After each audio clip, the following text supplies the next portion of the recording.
প্রিয় প্রবাসী, পৃথিবীতে কষ্টের পাহাড় নিয়ে যদি কেউ বেঁচে থাকে তারা হলো একজন প্রবাসী।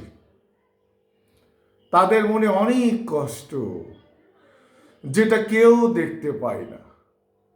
আপনারা যে দেশের মানুষ কঠিন পরিশ্রম করে ক্লান্ত হয়ে বাড়িতে ফেরে আসে, তারা তাদের আপনজন বাবা মা স্ত্রী সন্তানের চেহারা দেখে ক্লান্তি দূর করে। ঘুমানোর আগে অনন্ত মায়ের হাতে রান্না খেতে পারে। অসুস্থ হলে পরিবারের সবার সেবা পায়। কিন্তু একজন প্রবাসী যখন সারাদিন কঠিন পরিশ্রম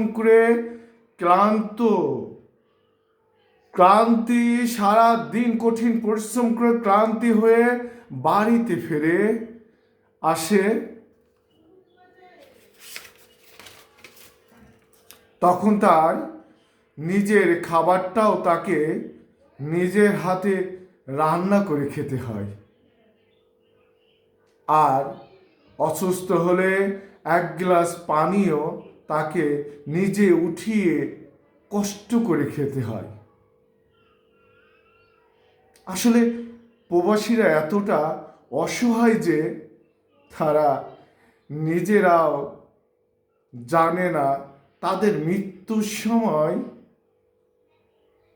তাদের দাফনটা আপন মানুষের হাতে হবে নাকি পরের হাতে। হায়রে প্রবাসী, যে যেখানেই আছেন আমার ভিডিওটি দেখছেন, যদি আমার কথাগুলো আপনাদের ভালো লেগে থাকে আমাকে ভালোবাসা দিয়ে পাশে থাকবেন। আমি সবার ভালোবাসা চাই, আর আপনাদের সবসময় আপনাদের জন্য দোয়া করি, আপনাদের জন্য শুভকামনা করি। আপনারা সবসময় সুস্থ থাকবেন, হাসি খুশিতে থাকবেন, নিজের শরীরের প্রতি খেয়াল রাখবেন যেন আল্লাহ তাআলা, কারণ আপনাদের তো আসলে দেখার কেউ না, এক আল্লাহ ছাড়া। আপনারা চেষ্টা করবেন নিজেদের সবসময় সুস্থ রাখার জন্য, নিজেদের শরীরের প্রতি খেয়াল রাখার জন্য। আপনাদের জন্য সবসময় আমাদের মন কাঁদে। প্রবাসীরা অনেক কষ্ট করে, আমি শ্রদ্ধা জানাই, আমি তাদেরকে সম্মান জানাই। তো ভালো থাকবেন, আমার পাশে থাকবেন, আর অবশ্যই যদি ভালো লেগে থাকে লাইভটি শেয়ার করে দেবেন, ভিডিওটি শেয়ার করে দেবেন।